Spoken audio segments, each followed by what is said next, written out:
And you know, every year around this area, there are hundreds of people reported to the Department of Social Services for a suspicion of child abuse or maybe child neglect. And some of these people are saying the allegations and charges against them are not true.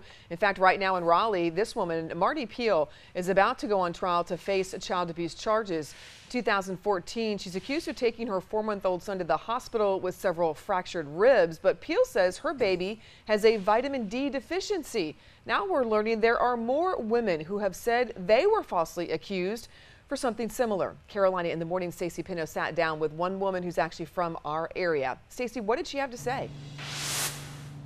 Well, Kim, I spoke to Kimberly Leonard, and she is the executive director of Pediatric Justice Association, and she says she herself has been a victim of false accusations of child abuse with her daughter. She says it was later discovered that her daughter did have a rare condition, and after that discovery was made, that those accusations were thrown out. So she says now she's on the effort to help other women or other people who've been in similar shoes that she was in. So to report child abuse, you don't have to physically see it happen. You only have to have a suspicion.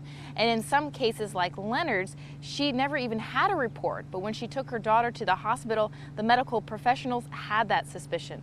Leonard stressed she knows how serious of an issue child abuse is, but from her experience, she is wanting the pediatric hospitals to look at all the facts and possible rare conditions a child might have before they accuse a parent, a daycare provider, or even a nanny of child abuse.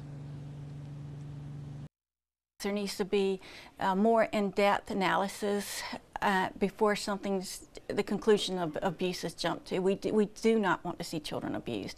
But if you have not actually seen the person abusing the child, then there needs to be more in-depth and actual science applied to the situation and differential diagnosis.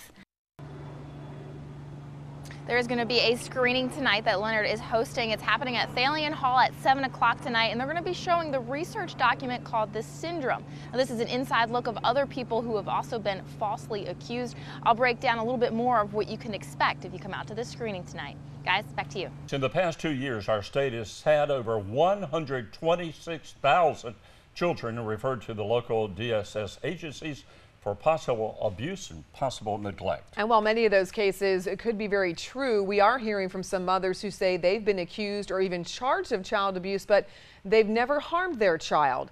Right now in Raleigh, Marty Peel is about to go on trial to face child abuse charges. In 2014, she took her 4-month-old son to the hospital with several fractured ribs, but Peel says her baby has a vitamin deficiency. Now we're learning there are more women who have said they were falsely accused as well. Carolina in the Morning, Stacey Pino sat down with one woman from our area who's trying to educate others right now. So Stacey, what is she pushing for? Well, Kimberly Leonard is pushing for what she is saying. She wants to improve the parent and medical relationship. She says she also wants pediatric hospitals to look at all the facts and possible rare conditions a child might have before they accuse somebody of child abuse. Leonard says she was a victim herself of false accusations of child abuse with her daughter. She says it was later discovered that her daughter had a rare disease and the allegations were then thrown out. Now Leonard is looking to help other people in her shoes. Tonight she's going to be hosting a screening at Thalian Hall with a research documentary called The Syndrome. The research documentary shows the history of medical science in the courtroom as it applies to child abuse accusations and illustrates how science has changed over the years. She says this information is important and useful not only to parents, but anyone who handles children on a daily basis. If a child becomes sick in your care, to immediately call the parent to come home. Don't hesitate. Don't try to hang in there and take care of the child. That a sick child belongs with the parent. So that is what they will hear if they come. That screening tonight is going to start at 7 o'clock, and then there's going to be a Q&A session afterwards. So it's about a total of 2 hours that this event will take place at Thalian Hall. Back to you guys.